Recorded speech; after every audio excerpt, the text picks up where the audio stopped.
Hello everyone, स्वागत है आपका अपने YouTube channel AC study classes में। हिंदी की स्पेशल क्लास में आज का हमारा बहुत ही महत्वपूर्ण टॉपिक है। ये है कि हिंदी साहित्य का इतिहास, उसका काल विभाजन और उसका नामकरण दिया गया है इस वीडियो में। तो अगर वीडियो पसंद आए तो लाइक कीजिए और चैनल को सब्सक्राइब कीजिए। शुरू करते हैं।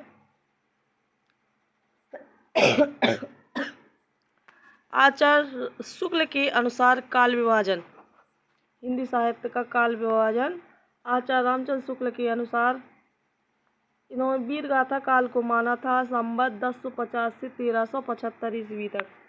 रामचंद्र शुक्ल ने वीर गाथा काल का विभाजन किया था 1050 से 1375 ईस्वी तक। फिर भक्ति काल का काल विभाजन किया था इन्होंने 1375 से 1700 ईस्वी तक। फिर रीति काल का किया था इन्होंने 1700 से 1900 ईस्वी तक और आधुनिक काल 1900 से 1984 ईस्वी तक। ये था आचार्य रामचंद्र शुक्ल के अनुसार। अब है डॉक्टर राम कुमार वर्मा के अनुसार हिंदी साहित्य का काल विभाजन। तो डॉक्टर राम कुमार वर्मा ने संधि काल 750 से 1000 विक्रम तक माना था ईस्वी। पीछे का भी लिखा हुआ है शॉर्ट नेम। चारण काल इन्होंने संवत 1000 से 1375 ईस्वी तक माना था। भक्ति काल 1375 से 1700 ईस्वी तक और रीति काल 1700 से 1900 ईस्वी तक। आधुनिक काल माना था इन्होंने 1900 से अब तक। ये किनके अनुसार? ये है डॉक्टर राम कुमार वर्मा के अनुसार। अब है कुछ स्मरणीय तथ्य हैं, जैसे संवत को सन में परिवर्तित करने के लिए क्या करते, अगर जैसे संवत लिखा हुआ है, जब हम उसको सन में बदलते हैं तो इसके लिए हमें संवत में से 57 घटा देती है।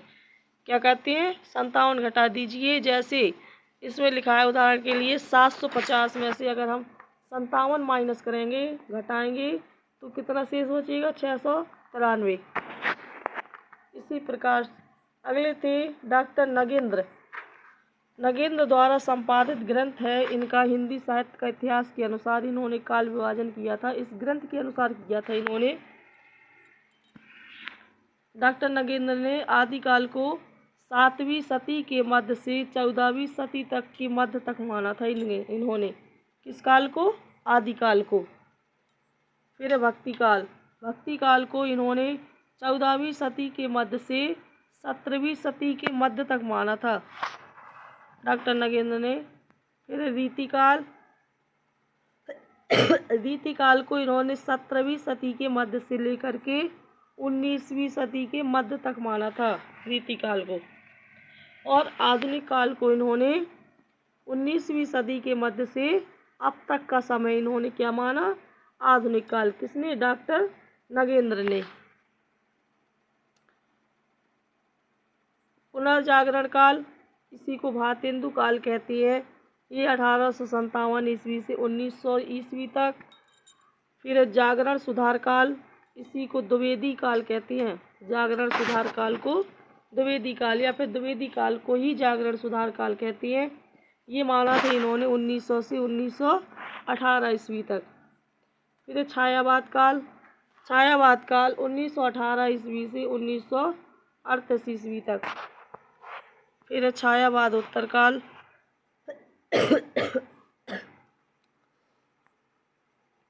प्रगति या प्रयोग काल को माना था 1938 से 1953 ईस्वी तक। और नवलेखन काल को माना था इन्होंने 1953 ईस्वी से अब तक।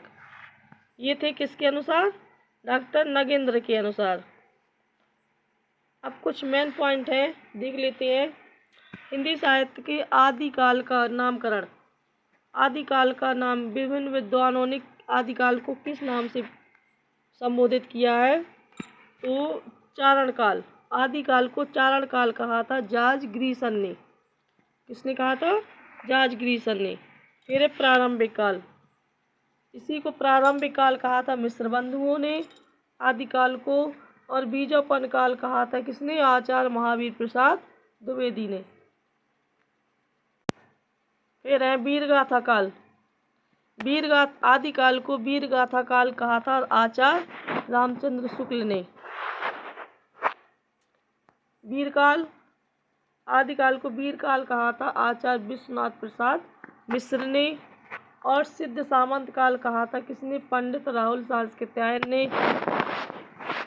संधि काल एवं चारण काल कहा था किसने? रामकुमार वर्मा ने।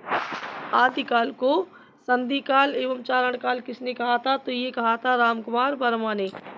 फिर आदिकाल को आदिकाल ही किसने कहा था? तो ये कहा था आचार्य हजारी प्रसाद द्विवेदी ने। और आधार काल कहा था सुमन राजे ने। ये सभी बहुत महत्वपूर्ण पॉइंट है, नोट करते चलिए। आधार काल कहा था किसने? सुमन राजे ने।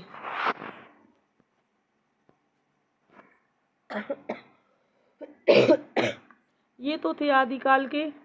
अब है हिंदी साहित्य के रीतिकाल का नामकरण विभिन्न विद्वानों ने किया है। अब रीतिकाल को किस नाम से पुकारा है तो देख लेते हैं। रीतिकाल को रीति काव्य कहा था जॉर्ज ग्रीसन ने। क्या कहा था? रीति काव्य। फिर रीतिकाल को अलंकृत काल कहा था मिश्र बंधुओं ने। और रीतिकाल को रीतिकाल ही कहा था आचार्य रामचंद्र शुक्ल ने।